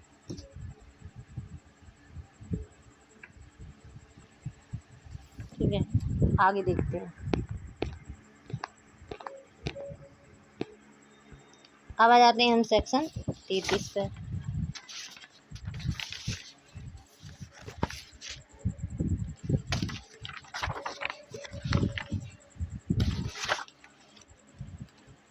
सेक्शन 33 कह रहा है किसी साक्ष्य में कथित तथ्यों की सत्यता को पश्चावर्ती कार्रवाई में साबित करने के लिए उस तथ्य की सुसंगति। तो ये कह रहा है कि यदि किसी बाद या कार्रवाई में कोई साक्ष्य सुसंगत हो, वही साक्ष्य किसी बाद वाली कार्रवाई में सुसंगत होगा यदि वह व्यक्ति साक्ष्य देने के लिए असमर्थ हो गया हो, वह पहुँच के बाहर हो गया हो, यदि उसकी उपस्थिति में विलम्ब हो रहा हो। तो सीधा ये कह रहा है कि पहले किसी कार्रवाई में किसी व्यक्ति ने कुछ साक्ष्य दिए थे, वो सुसंगत थे, तो वही साक्ष्य किसी बाद वाली कार्रवाई में भी सुसंगत होंगे। ठीक है, कब माने जाएंगे सुसंगत, वह व्यक्ति साक्ष्य देने के लिए असमर्थ हो गया हो, वह पहुँच के बाहर हो गया हो, यदि उसकी उपस्थिति में विलम्ब हो रहा हो, तो हम क्या मानेंगे, जो पहले वाली कार्रवाई में फैक्ट है वो ही सुसंगत है, ये मान लेंगे हम। ठीक है, तो ये काफ़ी इम्पोर्टेंट सेक्शन है। अब आज चलते हैं आगे। अब आ जाता है 34 कह रहा है लेखा पुस्तकों की प्रविष्टि कब सुसंगत होंगी। तो सीधा ये कह रहा है कि कारोबार के प्रयोग में आने वाले लेखा पुस्तकों में लिखी कथन सुसंगत होंगे और इलेक्ट्रॉन रूप में भी हो तब भी सुसंगत होंगे। जैसे कि बैंक वगैरह के हैं, लेखा भैया हैं, तो ये 34 में सुसंगत माने जाएंगे। ठीक है,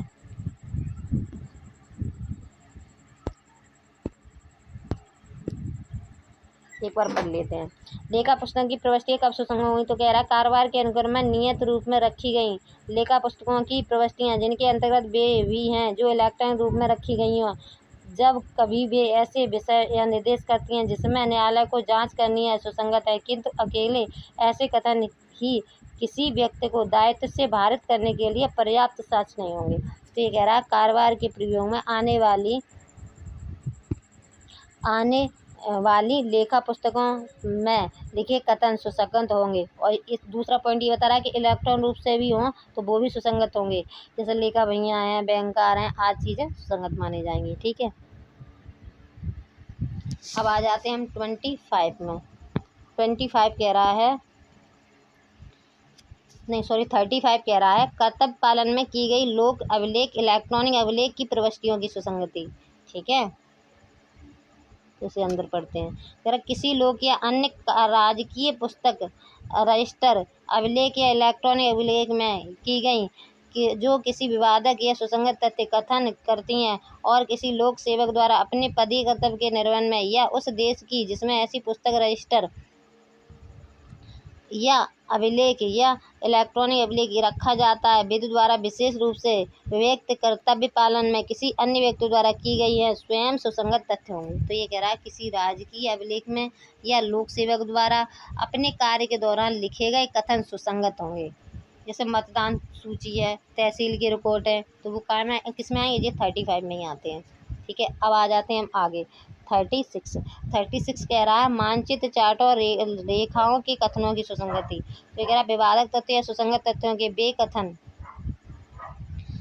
जो प्रकाशित मानचित्र या चार्टों में जो लोक विक्रय के लिए साधारण प्रस्तुति किए जाते हैं अथवा केंद्रीय सरकार या राज्य सरकार के प्राधिकार के अधीन बनाए गए मानचित्र या रेखाओं में किए गए हैं, उन विषयों के बारे में जो ऐसे मानचित्र चार्टों या रेखाओं में प्राय रूपित या कथित होते हैं स्वयं सुसंगत तथ्य हैं। तो ये कह रहा है सरकार के आदेश से बनाए गए हों, तो सीधी बात है सरकार के आदेश से बनाए गए हों चार्ट मानचित्र आज सुसंगत होंगे। जैसे भारत किसी राज्य का नक्शा वगैरह बनवाता है, ठीक है, तो वो क्या है, सुसंगत हैं। ठीक है, तो ये कह रहा है सरकार के आदेश से बनाए गए चार्ट मानचित्र आज सुसंगत माने जाएंगे। चार्ट मानचित्र रेखाएं जो सरकार के आदेश से बनाई गई हों उन्हें हम क्या मानेंगे, उन्हें हम सुसंगत मानेंगे। ठीक है, अब हम आ जाते हैं आगे 37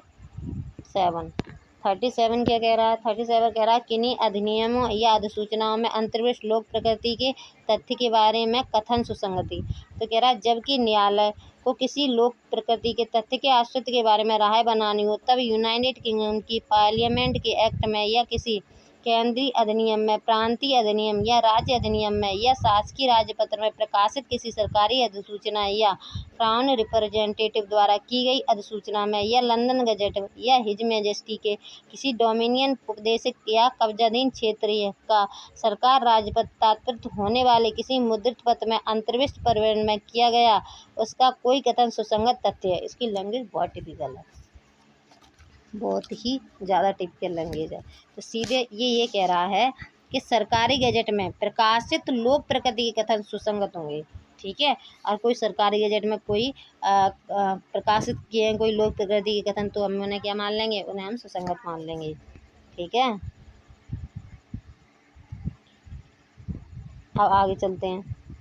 आगे कह रहा है 38 विधि की पुस्तकों में अंतर्वृत्त किसी विधि के कथनों की सुसंगति। अब विधि की पुस्तकों में अंतर्वृत्त किसी विधि के कथनों की सुसंगति, तो ये कह रहा है जबकि न्यायालय को किसी देश की विधि के बारे में राय बनानी है, तब ऐसी विधि का कोई भी कथन जो ऐसी किसी पुस्तक में अंतर्वृत्त है, जो ऐसे देश की सरकार के प्राधिकार के अधीन मुद्रित, प्रकाशित और ऐसी किसी विधि के अंतर्वृत्त कथनों वाली तस्मय है, और ऐसे देश के न्यायालय के किसी पंडित की कोई रिपोर्ट जो ऐसी अवस्थाओं की रिपोर्ट तात्पर्य होने वाली किसी पुस्तक में अंतर्वृत्त है, तो क्या मानी जाएगी? सुसंगत है। तो ये कह रहा है कि सरकार के प्राधिकार से प्रकाशित विधि की पुस्तकों के कथन सुसंगत होंगे। जो सरकार के प्राधिकार के जो सरकार के प्राधिकार से प्रकाशित है विधि की पुस्तकें के कथन सुसंगत माने जाएंगे। सीधी सी बात किया, क्या सरकार के प्राधिकार के अधीन प्रकाशित की गई हैं कोई पुस्तकें या मुद्रित की गई हैं, तो हम उनके कथन क्या मान लेंगे? सुसंगत मानेंगे। ठीक है, अब आ जाते हैं हम आगे।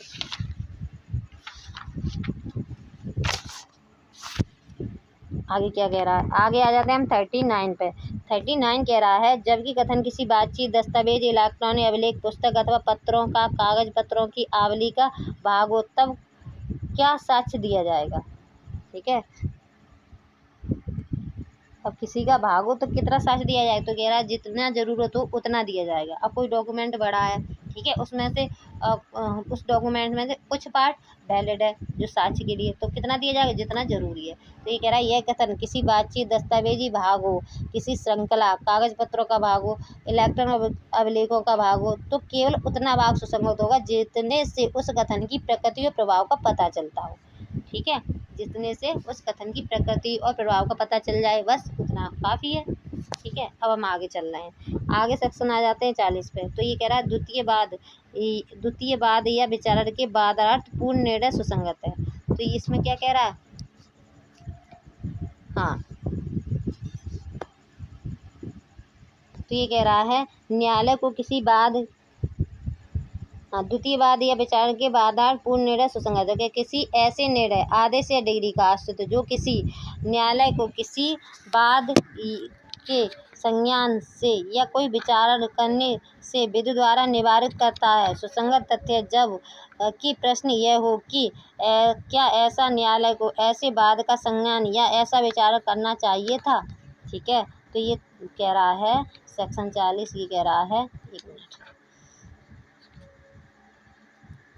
की लैंग्वेज बहुत टिपिकल है एविडेंस की। एविडेंस क्या, सारे लॉ की जितने लॉ हैं उनकी लैंग्वेज बहुत ज़्यादा टिपिकल है।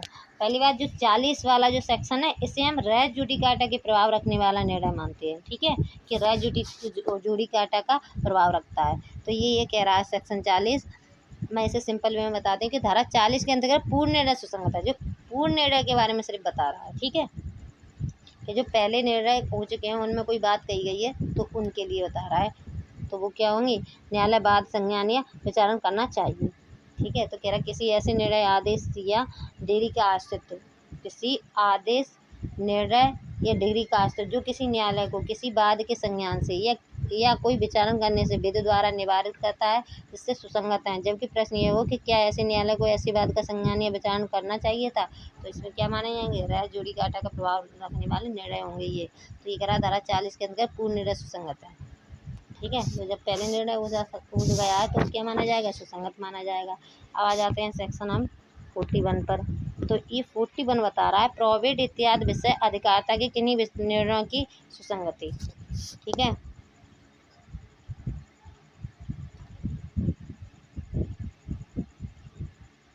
हाँ, तो ये कह रहा है किसी सक्षम न्यायालय के प्रोबेट विषय, विवादक विषय, नवधारिक विषय, दिवालिया अधिकारिता के प्रयोग में दिया हुआ अंतिम निर्णय, आदेश, डिग्री जो किसी व्यक्ति को या कोई विधिक हैसियत प्रदान करती या ले लेती है, या जो स्वतः न कि किसी विनिर्दिष्ट व्यक्ति के विरुद्ध किसी व्यक्ति को ऐसी किसी हैसियत का हकदार या किसी विनिर्दिष्ट चीज़ का हकदार घोषित करती है, तब सुसंगत है। तो ये कह रहा है कि प्रोबेट अधिकारिता का कोई निर्णय है, जैसे सक्सेशन एक्ट है। ठीक है, विवादक विषय अधिकारिता, मुस्लिम, हिंदू मुस्लिम विवाह संबंधी अधिनियम है, ठीक है। और नवाधिकरण विषयक में आगे युद्ध से उठने वाले मामले, दिवालिया विषयक अधिकारता। तो ये कह रहा है ये सर्वसंधि निर्णय हैं, किसी सक्षम न्यायालय का ऐसा निर्णय जो किसी व्यक्ति के परंतु के हैसियत तय करता हो। धारा 41 में दिए गए चारों प्रकार के निर्णय सर्वसंधि होंगे तथा ये क्या माने जाएंगे, सुसंगत मान लिए जाएंगे जब तक कि न्यायालय द्वारा रद्द न किए जाएं, ठीक है, सुसंगत होंगे। कौन कौन से, तो ये बता दिए, प्रोबेट और विवाह संबंधी, नवाधिकरण विषयक और दिवाला विषयक, ठीक है। तो ये क्या माने जाएंगे, वैलिड माने जाएंगे जब तक न्यायालय इन्हें रद्द न कर दे, ठीक है। ये सर्वबंधी निर्णय है, बस इतना है इसमें और कुछ नहीं। अब जाते हैं हम सेक्शन 42 में। सेक्शन 42 क्या कह रहा है,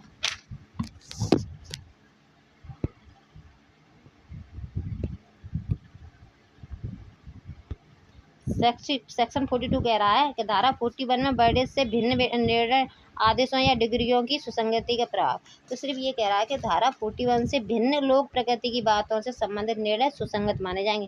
तो धारा 41 से भिन्न है, ठीक है, तो 41 से भिन्न है वो सुसंगत कहाँ माने जाएंगे, 42 में, ठीक है। वे निर्णय आदेश या डिग्रियाँ जो धारा 41 में निर्णय से भिन्न है, यदि वे जांच में सुसंगत लोक प्रकृति की बातों से संबंधित है तो वे सुसंगत हैं, किंतु ऐसे निर्णय आदेश या डिग्रियाँ उन बातों का निश्चय सबूत नहीं है जिनका वे कथन करती है, और क्या है, सिर्फ सुसंगत है, निश्चय सबूत नहीं है, ठीक है। अब आ जाते हैं हम 43 में। 43 क्या कह रहा है, 43 कह रहा है धारा 40, 41, 42 में वर्डित से भिन्न निर्णय यदि भिन्न निर्णय आदि कब सुसंगत है। तो ये कह रहा है 40, 41 और 42 से जो अलग निर्णय है वो कब सुसंगत है, ठीक है। तो ये कह रहा है धाराएं 40, 41, 42 में वर्णित से भिन्न निर्णय आदेशों या डिग्रियां विसंगत हैं जब तक कि ऐसे निर्णय आदेश या डिग्री का अस्तित्व विवादक तथ्य न हो या वह इस अधिनियम के किसी अन्य प्रबंध के अंतर्गत सुसंगत न हो। तो ये कह रहा है धारा 40, 41, 42 से भिन्न निर्णय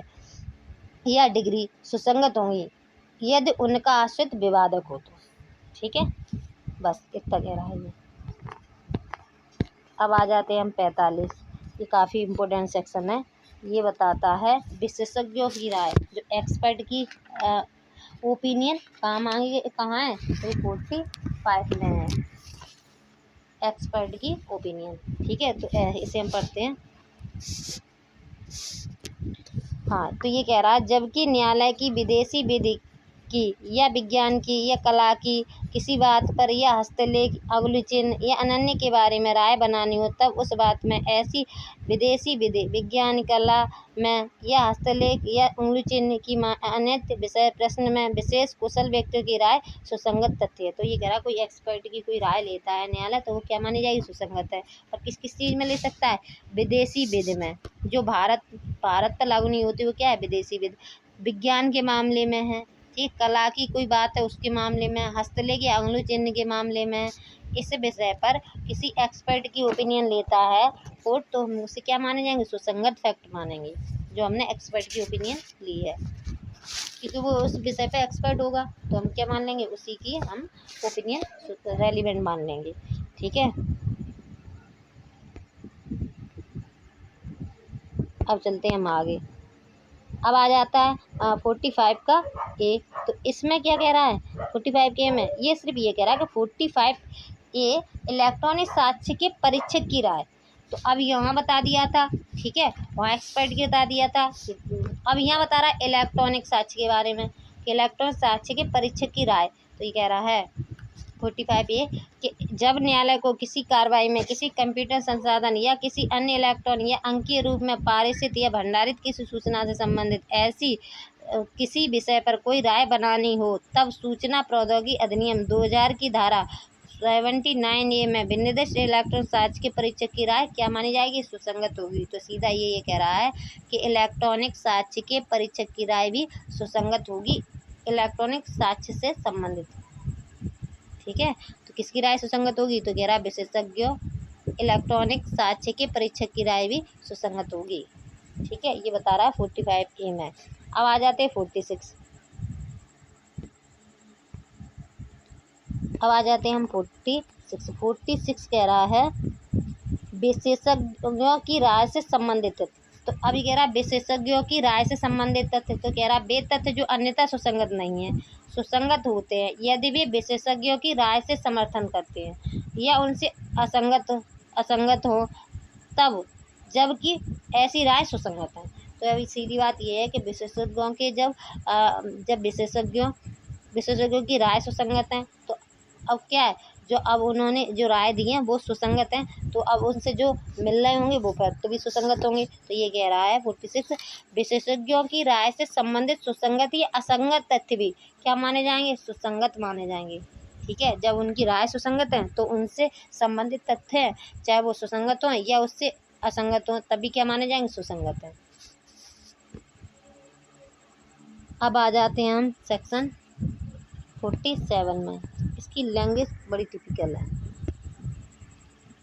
हस्तलेख के बारे में राय कब सुसंगत है, 47 में। तो ये कह रहा है जबकि न्यायालय को राय बनानी हो कि कोई दस्तावेज किस व्यक्ति ने लिखी या हस्ताक्षरित की थी, तब उस व्यक्ति के हस्तलेख से उसके द्वारा वह लिखी या हस्ताक्षरित की गई अनुमानित की जाती है, और परिचित किसी व्यक्ति की यह राय कि वह उस व्यक्ति द्वारा लिखी या हस्ताक्षरित की गई थी अथवा लिखी या हस्ताक्षरित नहीं की गई थी, फैक्ट क्या होगा, सुसंगत होंगे, सुसंगत फैक्ट होंगे। तो सीधी बात ये कह रहा है, ये सिर्फ हस्तलेख के बारे में राय बता रहा है। तो कह रहा है हस्तलेख के बारे में राय, हस्तलेख से परिचित व्यक्ति की राय सुसंगत मानी जाएगी। जिस व्यक्ति ने लिखते देखा हो, जिसने लिखा हुआ दस्तावेज प्राप्त किया हो, तो उसकी राय क्या मान ली जाएगी, सुसंगत मान ली जाएगी हस्तलेख के बारे में। ठीक है, अब आ जाते हैं हम आगे।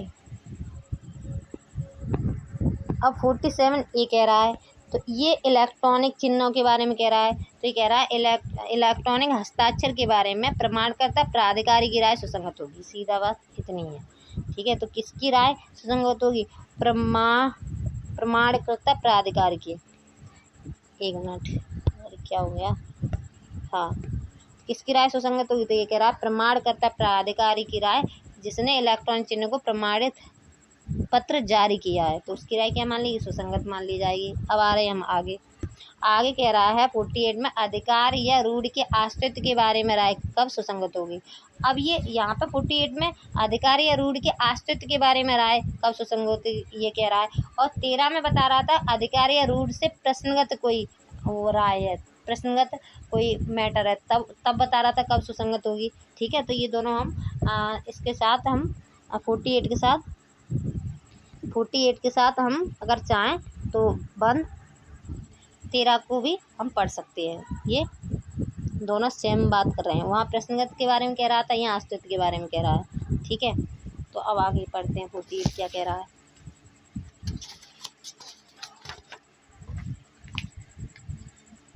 हाँ, तो ये कह रहा है जबकि न्यायालय को किसी साधारण रूढ़ि या अधिकार के अस्तित्व के बारे में राय बनानी हो, तब ऐसी रूढ़ि या अधिकार के अस्तित्व के बारे में उन व्यक्तियों की राय सुसंगत है जो यदि उसका अस्तित्व होता तो संभवतः उसे जानते होते। तो कह रहा है 48 सीधा सिंपल ये बात कह रहा है कि अधिकार या रूढ़ि के बारे में ऐसे लोगों की राय जो उनके अस्तित्व के बारे में जानते हैं, तो उनकी राय क्या मान ली जाएगी, सुसंगत मान ली जाएगी।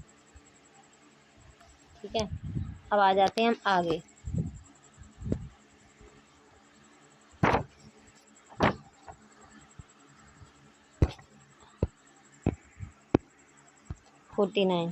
फोर्टी नाइन बताता है प्रथा या सिद्धांतों आदि के बारे में राय कब सुसंगत होंगी। तो किसके बारे में कह रहा है, प्रथाओं या सिद्धांतों के बारे में। ठीक है, तो जो कह रहा है जबकि न्यायालय को मनुष्य के किसी निकाय या कुटुंब की प्रथाओं का सिद्धांत के, किसी धार्मिक या खैराती प्रतिष्ठान के संविधान और शासन के, अथवा विशिष्ट जिले या विशिष्ट वर्गों के लोगों द्वारा प्रयोग में लाए जाने वाले शब्दों या पदों के अर्थों के बारे में राय बनानी हो, तब उनके संबंध में राय के विशेष साधन करने वाले व्यक्तियों के राय संगत तथ्य हैं। तो सीधी बात ये कह रहा है कि इसी परिवार या कुटुंब की प्रथाओं या सिद्धांतों के बारे में राय ऐसे लोग जो इस बारे में विशेष ज्ञान रखते हो, उनकी राय क्या मान ली जाएंगी, उनकी राय हम मान लेंगे सुसंगत। ठीक है, ये कह रहा है यहाँ कि अब चलते हैं आगे। अब 50 सेक्शन 50 कह रहा है नातेदारी के बारे में राय कब सुसंगत है। तो तो ये कह रहा है जबकि न्यायालय को यह व्यक्ति कि किसी अन्य के साथ नातेदारी के बारे में राय बनानी हो, तब ऐसी नातेदारी के अस्तित्व के बारे में ऐसी किसी व्यक्ति के आचरण द्वारा अव्यक्त राय जिसके पास कुटुंब के सदस्यों के रूप में या अन्यथा उस विषय के संबंध में ज्ञान के विशेष साधन है, सुसंगत तथ्य है, तो क्या माने जाएगा कि रेलिवेंट फैक्ट है। तो ये कह रहा है नातेदारी के बारे में राय व्यक्तियों के आचरण से या उनके बताने से किसी सदस्य की राय जो इस बारे में ज्ञान रखता हो, तो क्या मान लेंगे, उसकी राय मान लेंगे हम सुसंगत। ठीक है, अब अब जाते हम, ये काफ़ी अच्छा सेक्शन है। 51 बता रहा है राय के आधार कब सुसंगत होंगे। तो ये कह रहा है जब कभी किसी जीवित व्यक्ति की राय सुसंगत है, तब वे आधार भी जिन पर वह आधारित है वो सुसंगत होंगे। तो ये क्या कह रहा है, ये कह रहा है जिन आधारों पर विशेषज्ञों की राय आधारित हैं वे आधार भी सुसंगत मान लिए जाएंगे। ठीक है, अब चलते हैं हम आगे। अब ये बताता है सील कब सुसंगत होंगे। तो इसमें 4 सेक्शन है, 52, 53 और 54 और 55। तो इसे पढ़ लेते हैं, इसे देख लेते हैं। ठीक है, अब आ जाते हैं हम 52 पर। तो ये कह रहा है सिविल मामलों में अध्यारोपित आचरण साबित करने के लिए सील क्या होगा, विसंगत होगा। सिविल वाले केस में क्या मान लिया, सील उन्होंने विसंगत मान लिया है।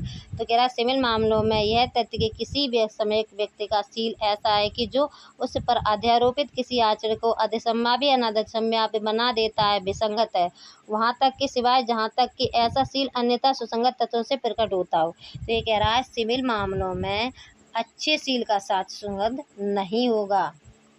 ठीक है, तो ये सीधी बात ये कह रहा है कि जो सील का साक्ष्य है वो सिविल मैटर में विसंगत होगा, सिर्फ इतना है। ठीक है, अब आ जाते हैं हम 53 पर। तो ये कह रहा है ऊपर सिविल मामलों के बारे में कह दिया। ठीक है, अब यहाँ आ गए हम 53। तो कह रहा है दांडिक मामलों में प्रवर्तन अच्छा सील सुसंगत है। ऊपर क्या कह रहा है, सिविल मामलों में तो सुसंगत नहीं है, पर 53 में जो दांडिक मैटर है तो उनमें क्या बता रहा है कि सुसंगत है। तो कह रहा है दांडिक कार्रवाई में यह तथ्य सुसंगत है कि अभियुक्त व्यक्ति अच्छे सील का है। तो यहाँ उन्होंने सुसंगत मान लिया। तो कह रहा है दांडिक मामलों में अच्छे सील का साक्ष्य सुसंगत होगा, सीधी सी बात है।